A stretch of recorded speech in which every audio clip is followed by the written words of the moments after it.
Hi, everyone. Dr. Emily Letran here, speaker and high performance coach. And it's my absolute honor to have you join me on this particular webinar. And it's called Huge Shift. And what I want to do is I want to share with you my observation about what we've been experiencing. And it could be any industry that you've been in the past 2 years. And now we're at that pivotal point, that shift that I like for everybody to pay attention, take action, and take your business to the next level. Now, what do I mean by shifting? As a business owners, we all have gone through crisis, right? A crisis is a time of intense difficulty, multiplied trouble, and it's unsettled. So a crisis could be something that is occurring really recurrently. For example, you could have a crisis in inflation. Uh, Prices go up. The value is about the same, but the prices keep going up. Interest go up. Recession hitting. Businesses slowing down. These are things that have happened before, and then they come back in that cycle of the economy. And so these are crises that we already know. And then we have the crises that are brand new. Look at the pandemic. It's brand new.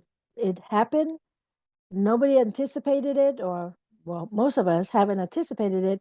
And all of a sudden, it happened. It caught a lot of us off guard. And we have to come up with a brand new way of doing things, and I'll talk about that in just a moment. Or sometimes we're just a way of changing how we do things.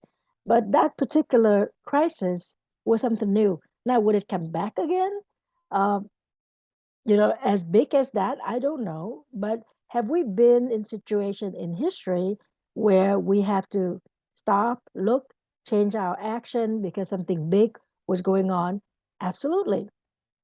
So I want you to keep that in mind. A crisis is troubled times. It could be recurring. It could be something new. Now, usually in a crisis, there are three phases. The first phase of a crisis is what we call safety. Okay. In the safety phase, people are looking for familiarity. They seek security. They just want to do the same old thing. They focus more on protection. They focus more on survival. And when they feel that there are risks involved, they will not move forward.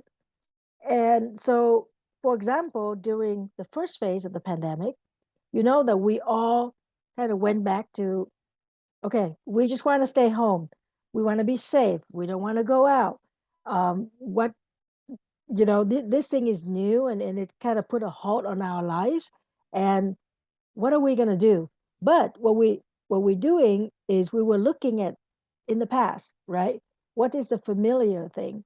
Um, so, for example, I'll give you an example in one of the industry I'm in, which is dentistry.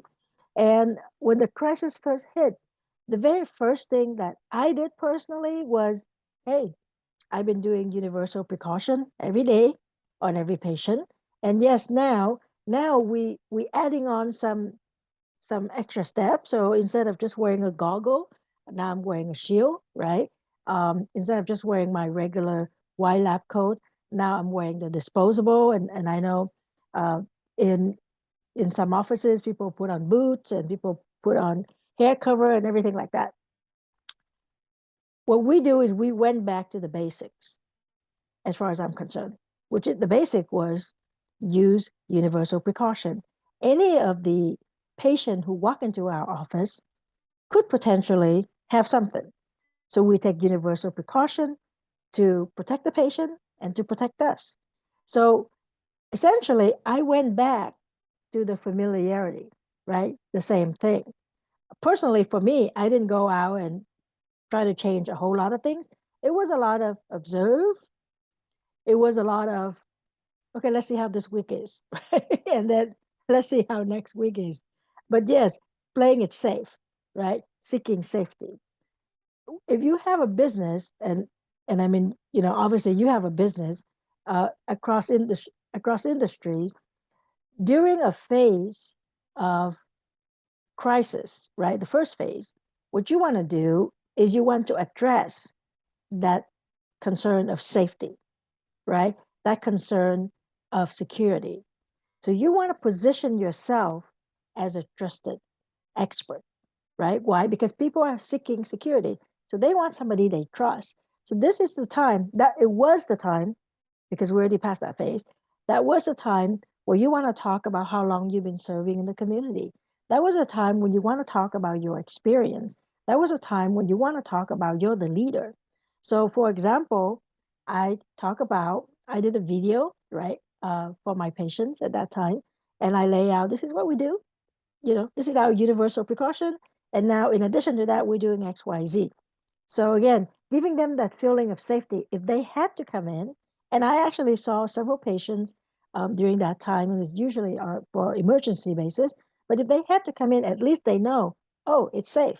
But this person, Dr. Emily, she knows what she's doing, right? And then I talk about the number of years that I've been in the community. We're celebrating 25 years this coming Labor Day, 2022, 25 years in the community. When I'm talking to my business coaching clients, I talk about my 30 years in dentistry, my 25 years of owning multiple practices, raising a family, getting involved in the community and do multiple other things. I talk about me being, what we call a key opinion leader for some of the companies. I talk about companies who have trusted me and be my sponsor, whether it's an annual sponsor or it's an event sponsor. So these are things that position myself as somebody that, could be trusted. So during a first phase of safety of a crisis, talk about trust. Talk about yourself as the go-to person. Talk about your expertise. And I think when you address that, because that's where the people thinking is, when you address that, people immediately understand, people immediately connect with you. The second phase of a crisis is stress management. And what do I mean by that? Obviously, in a crisis, everybody is stressed. But during this phase, people become really more aware of themselves, whether it's themselves, maybe the environment, maybe their family, their relationship, because now they're looking at how do they cope with these challenges, with these difficulties. I can't tell you how many people when that happened, when the crisis happened, people were posting online and say, "I finally have time now to spend with my family. I finally cut all those hedges in front of my house. I finally have the time, have the luxury, whatever it is that they call to do whatever activity that they haven't done." Now, for me, as a certified high performance coach and somebody who always been helping people um, prioritize their time and taking care of themselves, it I found that it was kind of a shame during that time for some of my friends and colleagues across industries to start talking about now. I have the time to appreciate this, and now I have the time to revisit that, and now I feel now I have the time now, and I want to go visit so and so, and now I can't do that. So the awareness about yourself, the awareness about your relationship, the awareness about your wellness rises during this second phase. And a lot of time what people do is in this second phase, when they have to kind of assess things, they become more aware of what they've been doing. And I'm sure a lot of us kind of realize, hey, certain part of our business, it could be done virtually because we didn't have a choice, right? So certain things could be done virtually and it could be done well. Seminars were being held virtually. I actually held my own seminar virtually. I was supposed to hold it in California, and everything was shut down. So I made it a virtual event, and where people can just sign up online, and we were streaming it live. Now, it's pretty common now, but when that first happened, for somebody who's hosting event, and I'm not that super experienced person, that was a brand new thing. That was brand new stress. But during that time, what you're looking for is how to do things better, how to do things faster, how to do things a different way. Still get the same result, but how to do it differently. We look for the new way of the new way of doing things, and we're looking for acquisition of knowledge, of talent in a different way. We focus, for me, it was focusing even more on high performance and helping my clients focus more on high performance because, now let's say if you were a dentist and now you're coming into the office in fewer number of hours, right? And then your staff is stuck at home, or some of them may not choose to come in. How do you run that business? Hopefully with a lower overhead, because there's certain things that you just couldn't do anymore. But with lower overhead, how do you be more efficient? So you're looking at those kind of ways. And when you actually are able to see the patients in your office, how to do it faster, quicker, right? Because we don't want to sit there in a longer time of exposure in general in that healthcare environment. I have friends, physicians, who transition totally into that virtual model. And by that, what I mean is the telemedicine. Now, could they have done it before? Yes. And actually, medicine tend to be ahead of dentistry in general with all of those technology because of the demand that they have and just the way they carry out their practices. But I have psychologists, Psych D. I have pediatrician just doing their job, just running business on telecommunication. And it is a faster way.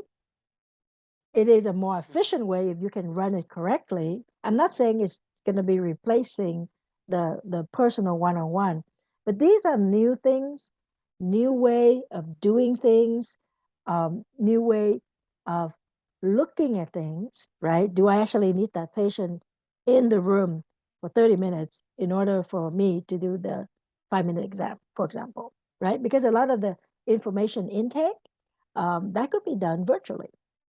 So during this particular time, in that second phase, we are looking to manage stress. We are looking for new ways. We are looking for new perspective. And so with my coaching clients, what I do is I talk to them about that framework, the framework that I've always used for high performance, the framework that would give them a different perspective, and the different perspective would change their thinking, getting into a new way of thinking, creating new value, understanding the priorities better, and then they change their action and they get better results. So the second phase of stress management really require you to pivot, really require you to look at what you've been doing, how it has been serving you, and how can you change to get better results. In a crisis, you're kind of forced to do that. In high performance coaching, that's what we have the clients constantly looking at and doing things so that by the time we go through the framework, they will be a high performer. The third phase of a crisis, and let me tell you, we are in that phase right now. This is the huge shift. The huge shift here is what we call separation.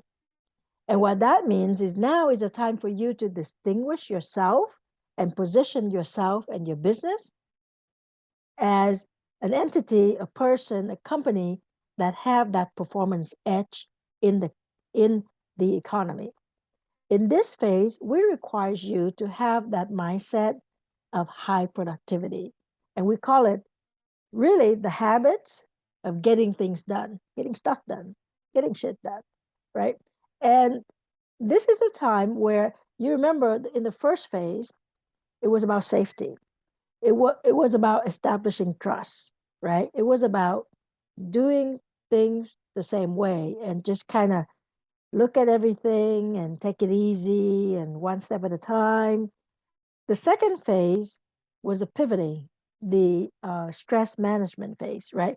We're pivoting. We're looking for different ways to do things. We are more aware of how we do things, how we take care of ourselves, how how we've been running our business. Is it profitable?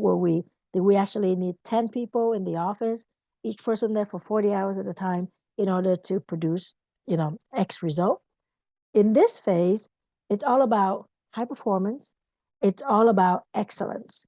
And what I mean by that is this is the time to not tolerate low performers.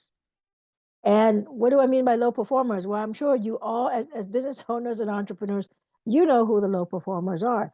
It could be your virtual assistant. It could be, somebody who work in your office that you have trained, that you have explained the expectation, and they're not meeting your expectation for whatever reason. Okay. But this is not the time to carry on and keeping the same people if they are not contributing to your success, if they're not helping you reach your goal on a daily basis, a weekly basis, or whatever it is that you're keeping them accountable for. This is the time where you as a leader, you need to learn those habits. You need to be consistently doing that so you can take your business to the next level, and you really need to become that leader.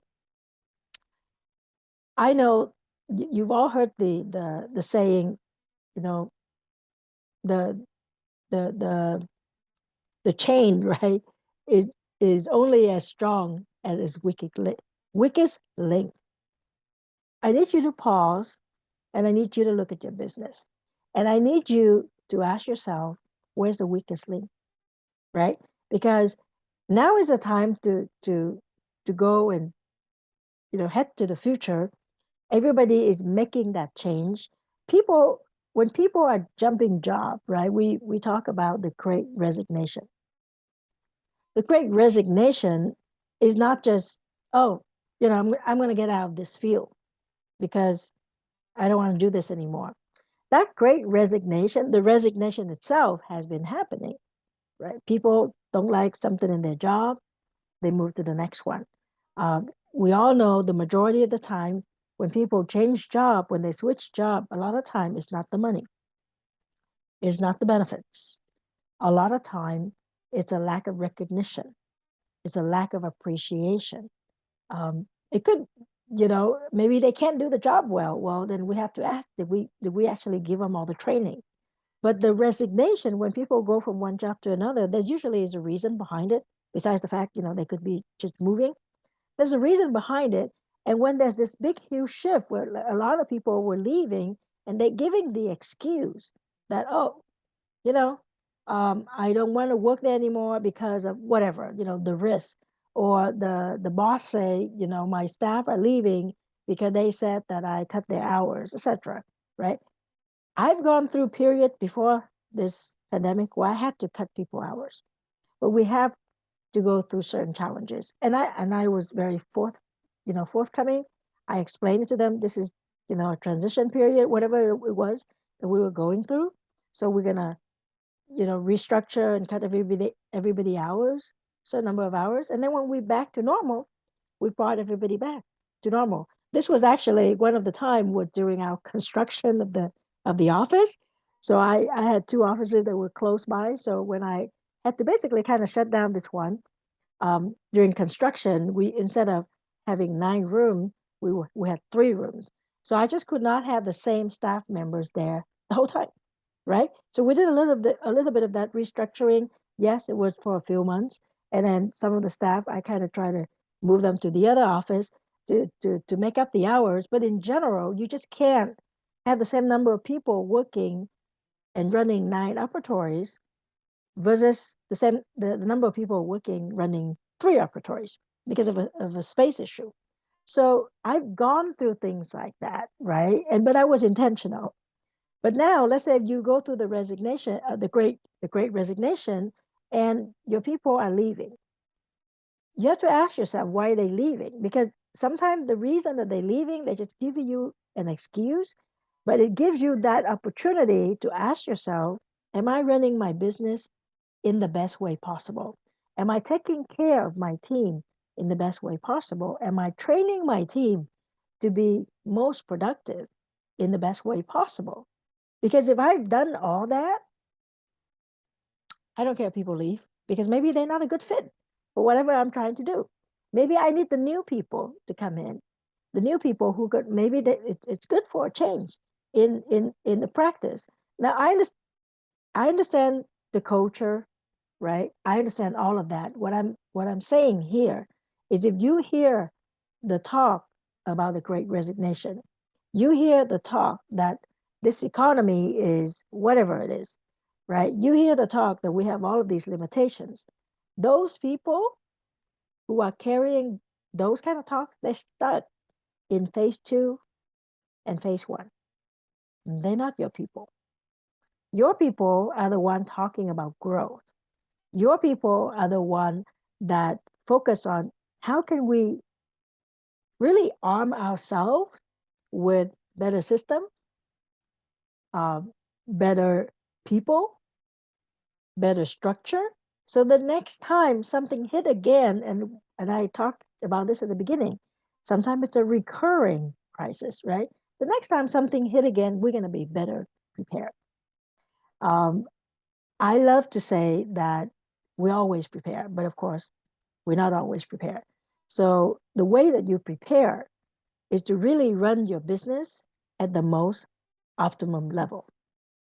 And you do that not this week, not next week, you do that on a daily basis. Because imagine if you actually are running it well every day, obviously you're going to run it well every week, right? And then if you run it well every week, um, you run it well every month. And this is what I help my clients with when we're talking about we're already in phase three, right? We already need to have that high performance edge so you can stand out in your community.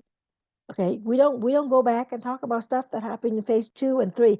Yes, we were supportive to the staff, to the community, but now step it up, go out there, present, present yourself as a leader, be active in the community, creating that influence, instill confidence in your team, and just go out there and give it your all because we are technically out of that pandemic. And by what I mean by that is from a business standpoint, right? You can't control the pandemic or whatever things that happen, but from a business standpoint, you should be out of it already. And I want to share with you quickly four things to focus on, and it's my business success blueprint. Four things to focus on to optimize your business. The first one is to have clarity. Having clarity means you are very clear in what you want. What is your goal? What are your core values? What are your non-negotiable? Sometimes when I talk to a doctor or a client, a business client, and they sort of hesitant. Okay, maybe I need to let this person go, or maybe I need to fire this customer. And when they're hesitant about doing that, it usually comes down with you have certain core values. Did this person not understand that? And did this person not value the same value that you have?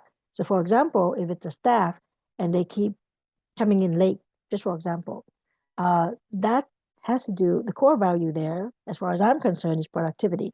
You can be productive, you come in late because you lost some time already, right? Or if it's a customer or a patient who come in and they keep arguing with you about money, right? Can I get a discount, et cetera, et cetera. The core value there for yourself, it could be your self-esteem, your self-worth. If you have invested so much money in training yourself, in establishing the business, you put the money into the business, you have a beautiful office, you train your staff. Well, this one person who come in who keep trying to negotiate the fee, that person may not be the right person for your practice, right? Again, because it's about the value, the core values. Do they have the same value? And what you're going to watch is when you are very clear with your value, then it's very easy to say no to certain people. But they don't have the same value. No, I don't want to hang out with them, right? These are the customers who come in and they want, their value system is different from mine. No, I'm not going to try to serve them because I could do it this time, but I cannot do it long term. So you might as well invest in your time in a relationship that you know is worthwhile. So having clarity, understand your values, understanding your goals so you can set correct priorities is very important. Second one is action, taking action. There are a lot of us, maybe it includes you and me at some time. We're sitting there and we're thinking, and we're thinking, and then we talk ourselves sometimes out of opportunities. I want you to think, have certain basic criteria, um, and then Once you fulfill that, just take action. So, for example, when for me, when I'm investing in a piece of equipment or technology or whatever it is, right? It's like a significant investment. I got three questions. Is this going to be faster? Is it going to be easier? And is it going to have good return in investment? So we just say, is it going to help you make money, right? Faster, because when you put in a new tool or a new piece of equipment or new technology, of course it's going to help it faster because that's why we call it technology, right? Um, is it going to be easier? Now, when you first implement a new technology, it's not going to be easier. It's going to stress everybody out. But we're looking at the long run. In the long run, would that make it easier? So just imagine, for those of you who are older, right, before the computer, where as a dentist, we have an appointment book that we write in there, right? And then when somebody cancels, we usually do it in pencil, then you erase them out. So that is a lot more, it takes a lot more time because then you got to write down the name and the phone number and the procedure. Whereas on the computer, you just click, get the name, click, put whatever insurance information that is already in there, and click a couple codes for the procedure. So it's faster. But when we first do the transition, it was hard and it was slow. So when you evaluate that, you look at long term, is this thing going to be faster? Is this thing going to make it easier? And would this thing bring the return on investment, or it would help me make money? Now, in this case, it saves time. Then yes, if you take that time that you save and you go do something productive, then yes, it makes you more money. You don't see the money, but it gives you back your time and commitment and action is money. The third thing is metrics. Know your numbers. Maybe you don't know it right off the back of your head, but you should know an average. You should know the number of new customers. You should know how long on the average a customer stay with you. You should know what is the lifetime value of your customer. If they stay with you for 10 years or 20 years, what is that value? The reason I say that is when you know those numbers and all of a sudden you lose a customer, I want you to know, I want you to think more like, okay, I lost that customer. Yes. I also lost the spouse, the kids, the potential referrals that that customer bring, plus the average value of the customer, let's just say it's 10,000, right? Plus I lost 10,000. Okay. Now it may sound like, oh, you're so money oriented. No. If you had that 10,000, I don't care what you do with it. You could go give it to charity. You could put it in your nonprofit. You could go take a really nice vacation for your family that your family deserves. So it's not about trying to make a whole lot of money because it doesn't matter what you do with the money. For me, it's about being very intentional. If we lose a patient, if we lose a customer, why did that happen? Maybe we choose to lose the person, maybe we fire the person. But what could be the potential loss value if we were to lose that person versus if we keep the person and make sure that we're building up the relationship so we make that lifetime value, instead of 10 years, maybe 12 years, 13 years. One of my favorite talk is how to keep a patient for 25 years. So by this time, it's 25 years because I have my practice for 25 years. Last year, when I did the talk, it was how to keep a patient for 24 years, right? So, but understand your metrics because it's going to dictate your action, and your action is going to bring the result. And then the fourth thing is productivity. Productivity is all about having the intention. If you're going to show up to work and you're just going to go through the motion, and when you're good, when you go through the motion, nobody could tell, right? Uh, that's not going to serve you. When you show up to work, let's say you just took a trip and you show up to work and you're jet lagged, because that happened to me, right? And you go through the day, but today I was at about 70% of what I normally am. Then tomorrow, make sure that you're back to your 90, 95%. Setting that intention will help you look at the schedule, look at the people, look at your action plan, what you're going to do for the day, making sure that you're paying attention to the time, making sure that you always be productive, making sure that you're getting to the desired result that you want. It's not just going to be some random result. is the desired result that you want.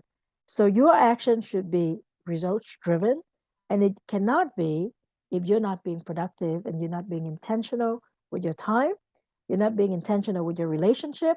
I'm sure you all have a customer, a patient, somebody who may be just dropping on you, or they call you, or they in your business, or they in your office, they in the operatory, and they keep talking on and on and on, right? If you have the time and if you feel like chatting, I'm not talking about that. For me, it's always about, yes, quick chat. If they're going to go into lots of stories, because that's for the exam when I first try to know them. But in general, there are some people who come in and just keep telling you stories. I'm going to delegate a staff there to listen to the story. I'm going to move on to the next room and I'm going to do something productive. And then when this patient is ready to sit and let me work on them, I'm going to come back. So is that being rude? I don't think so, because I will have somebody who cater to whatever the patient is talking about. But I'm very, very protective of my time because I always focus on that productivity. So I hope you enjoy some of the insights that I'm sharing in this webinar. Um, I hope you understand and you can see how I look at crisis, whether you're in the safety, the phase one, which is safety, phase two, which is stress management. That's the time where you start pivoting, changing because you're more aware of what's going on.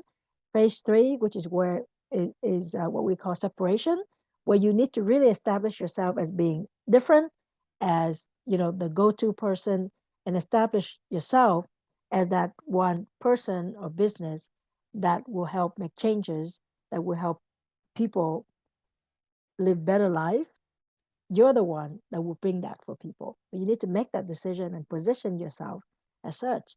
And then I share with you real quick the template to be successful in business, and that is having clarity, that is paying attention to metrics, taking action, taking massive action, and also be a very productive person. So I would love to have additional conversation with any one of you. I would love for you to join my program where I create a group where you can ask questions 24/7, any questions about high performance, about stress, about increasing net income, about building assets, about creating a legacy, about living with better, happier relationships and enjoying your life. So we have the group, the Facebook group. Then we also have two virtual calls every month. It's 45 minutes each, where we're going to deep dive on some of these topics on high performance and in business marketing. And we're going to grow as a group because we support each other, right? Sometimes when you share that you have a challenge, it turns out that everybody else have a challenge too, like a bunch of people have challenge. So it's always very advantageous to be in a group, and I'm talking about a small group, less than 10 people, where we can share and we can grow together. And you also will be invited to come to my events. I do 4 events a year in different parts of the country. And I would love to have you in the group. Just go and check out on the page. It's www.tinyurl.com/great leader now. And go check out the page and put in the code Emily, and you will get, I think it's like 50% off of the fee.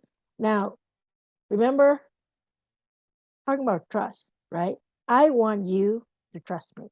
I want you to know that I have helped business owners from startups all the way to 7-figure.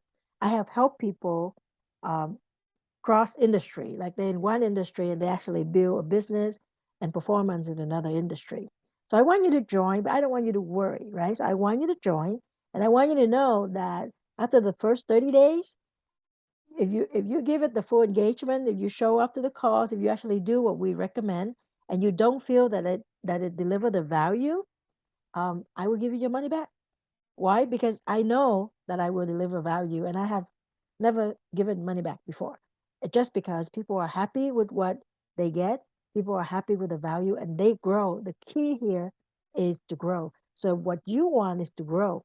I highly recommend you joining the group, and I would love to see you there. So go to tinyurl.com/great leader now, and put in code Emily, And I hope to join you there. If you want to have a conversation before that, go ahead and schedule a call with me. You can go to www.calendly.com/Coach Emily Letran.